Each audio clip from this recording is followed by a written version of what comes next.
Prominent Rwandan opposition figure now living in South Africa. He's a member of the Rwandan National Congress. There are those in Rwanda calling for his extradition. He joins us now live in the studio along with his attorney, Kennedy Gihanna. Gentlemen, thank you very much for joining us. General Nyamwasa, you've been in South Africa now for 5 years, you told me. How is it that you came to live in this country?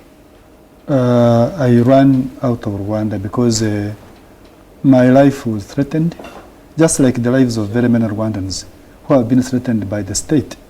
I'm not the only one who's a refugee in South Africa. He's one of them.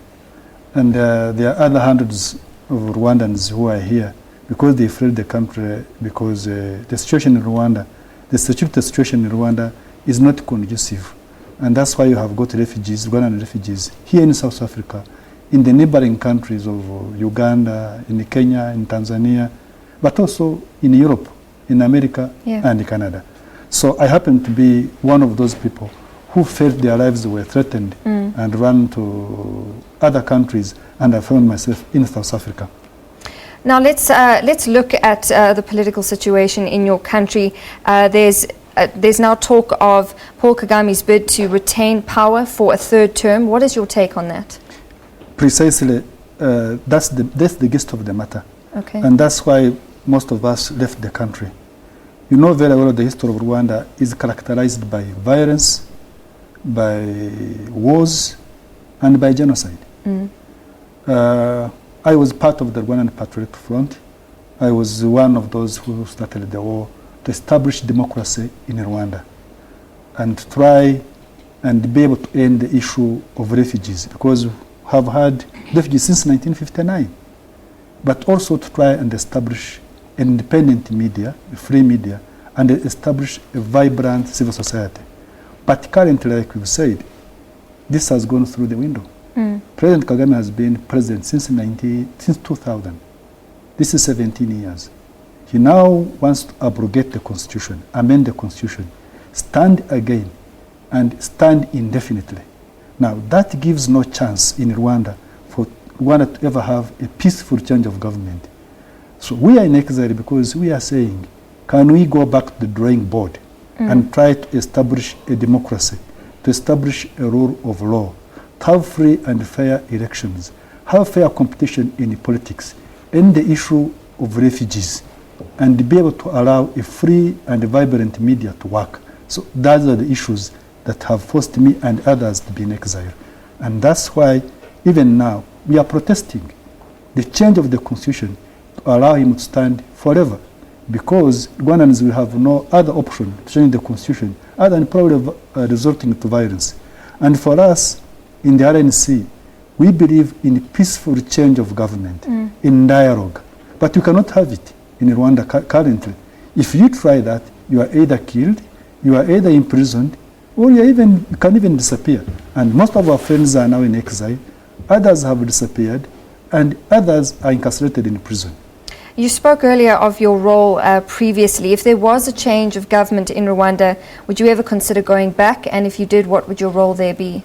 Absolutely. I would consider going to Rwanda as long as there is a peaceful change, if there is a dialogue that guarantees the lives and the liberty of everybody, including myself. Yeah. It's not about me. I'm not talking about for myself. If I wanted today, I could pick a phone and ring anybody in Kigali and negotiate my own terms. But that's not what I'm doing, because we are so many Rwandans who are in exile. So what would be my role? It's not about the role, because I played a very big role, first of all, in establishing the current regime in power. Yeah. I served as the chief of staff. I served as an ambassador. Well, I don't think, and in any case, I'm nearing my late years of my life. So it's not about myself. Yeah. It's about the liberty and the freedom of the Rwandese people. There's some in your country calling for your extradition. What are you being accused of, and have you ever thought of going back voluntarily? Well, you know, it's just like here in South Africa. Most of the struggles in this country were being accused of terrorism, including Mandela and others. Yeah, they accuse us of terrorism. They accuse us of abusing the president. They accuse us of threatening state security. And actually talking to you now in Rwanda is a crime. I'm now committing a crime. If I was to go to Rwanda, I would even be I would actually be charged, even having talked to you, that I am tarnishing the image of the country.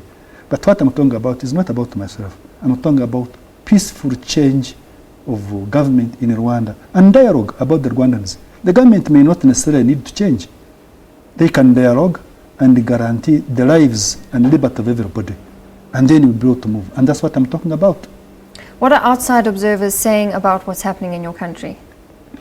Where the American government has condemned the change of the constitution.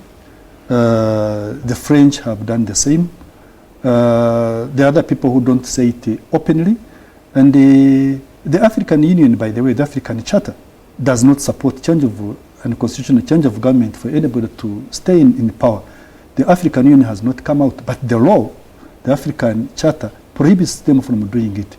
So people are not happy about this because the situation in Rwanda was experienced by very many people in negative ways. Because, one, the war in Rwanda, not only did it affect the Rwandans alone, it even affected the neighboring countries. The question of genocide, it's an international crime. Everybody was affected by it. So very many people in the world would want to see peaceful change of government. They would want to see dialogue. They would want to see issues changed and negotiated peacefully. So everybody is not happy about what is going on. And if I have to ask your attorney, Kennedy Gihanna, what his take is on Paul Kagame's bid for a third term? It is a catastrophe for Rwanda. That's in short what I can say. Because it is against all the laws you can think of, including the United Nations Charter. If it talks about having a democracy or having a peace on the continent all around the world, you will never have peace if you have got a president who want to install the kingdomship from independence to kingdomship.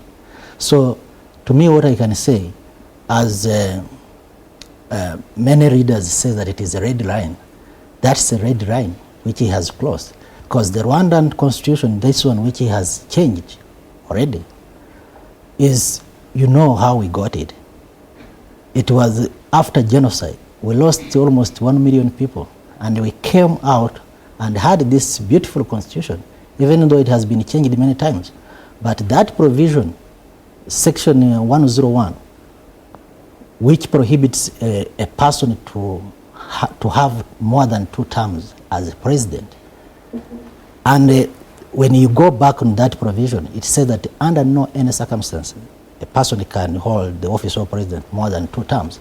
Now, he has removed that term by calling referendum to remove that term. It is against the constitution itself. So he has overthrown the constitution of Rwandans. Gentlemen, we've run out of time, but thank you very much for coming in. That's General Nyamwasa from Rwanda and his attorney, Kennedy Gihanna. Thank you very much. Thank you. Greatly appreciated.